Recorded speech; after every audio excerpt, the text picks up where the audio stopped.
We started to scratch the surface on some legislation, both from Representative Howard, the work that he's been doing, heard about a bill that Senator Eldridge has.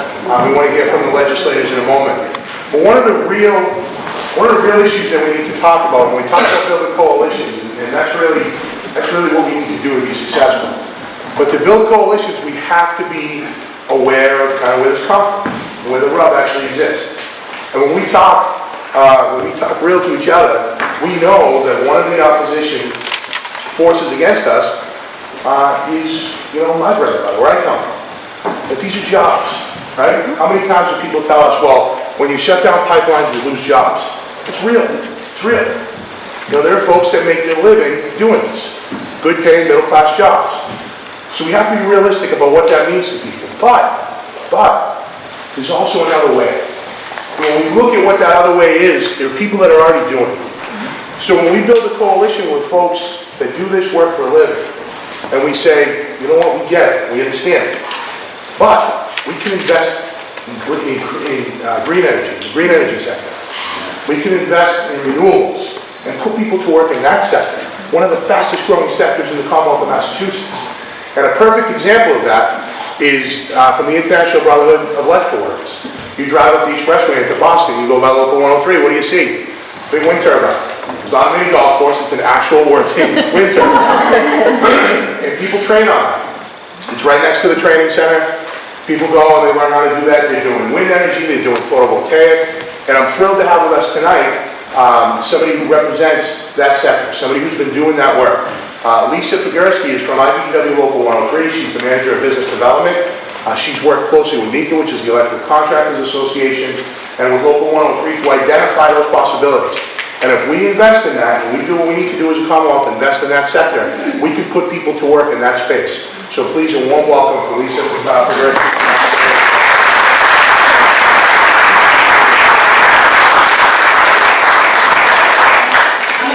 About the mic as well, if I'm not loud enough, just kind of raise your hand in the back and I'll speak louder.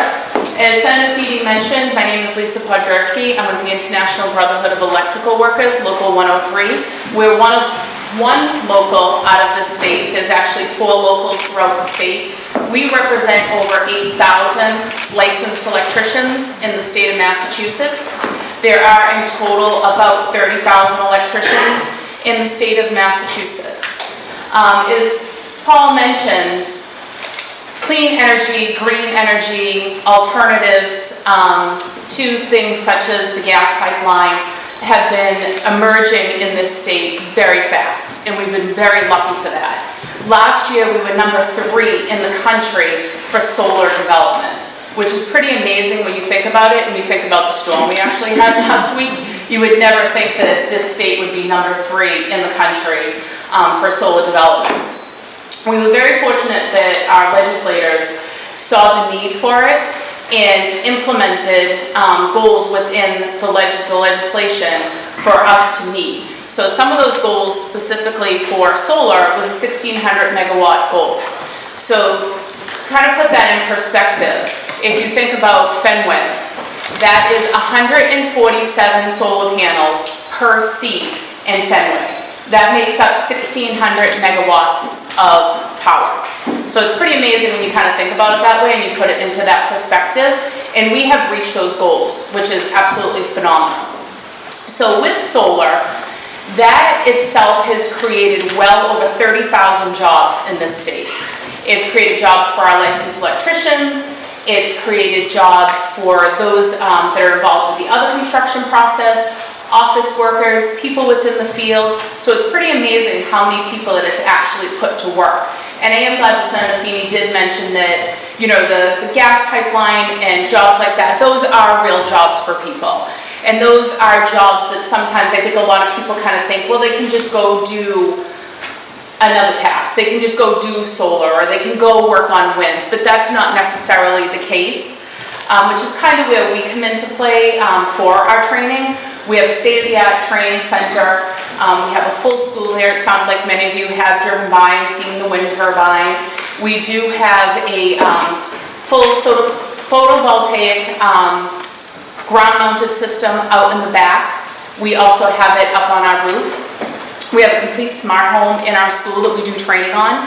And we're in the process right now of building battery storage, energy storage as well, to go along with our solar, which is another emerging technology that we're seeing here in the state that's going to create jobs, which is fantastic. We actually just developed a curriculum and a program with Penn State and a company called NEC, which specializes in battery storage. So we're going to be promoting and teaching our students, which we have over 1,000 students currently in our school, on battery storage to create jobs there as well for those folks. On each megawatt of power that is produced, you have 20 electricians that work. So if you have a 3 megawatt solar system that's being built, that's 60 jobs right there, which is fantastic. In 2008, when we saw the recession unfortunately come to life, solar was one of those things that actually saved a lot of companies that otherwise would have gone under, and I did see many companies, electrical contractors, go under, which was extremely sad. But solar was one of those things that actually helped save a lot of companies and save a lot of jobs. With those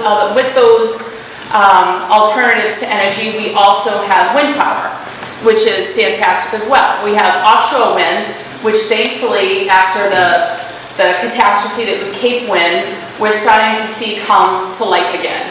We have Block Island project that was recently built last year. I was fortunate enough to go out on a tour, boat tour, to be able to see the wind turbine. If you haven't been out that way, I highly recommend it. It's something phenomenal to see and to kind of drive by a boat and be under these monstrosities, but that are fantastic because people are always concerned about being able to see that and concerned about looking out their window and seeing the wind turbines. I personally, because I somewhere along the way developed a love for clean energy, I actually love seeing them.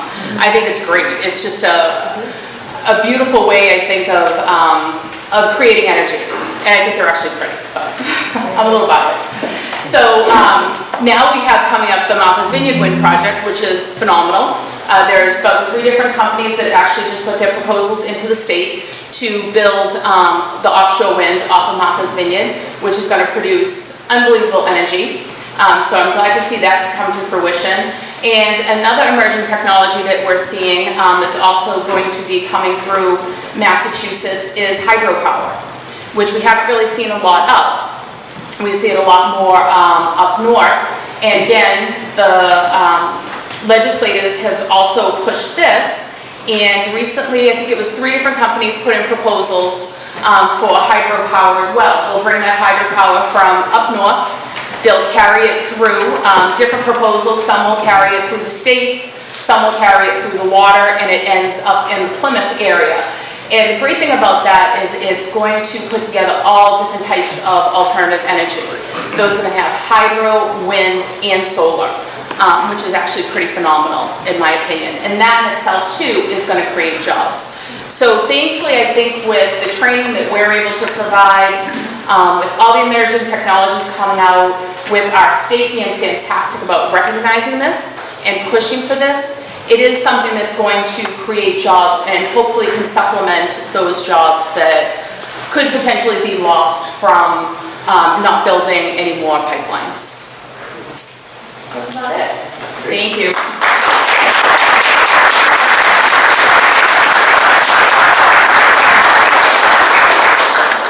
Thank you so much, Lisa. And again, it's a perfect example of what we can do when we have these discussions and we try to build coalitions. Even folks that you think maybe sometimes aren't with us or aren't aligned with us, there's more commonality than we know. When we have these discussions, we can kind of get to a solution. So thank you, Lisa and the members of IBEW Local 103 for their work and what they do across the state.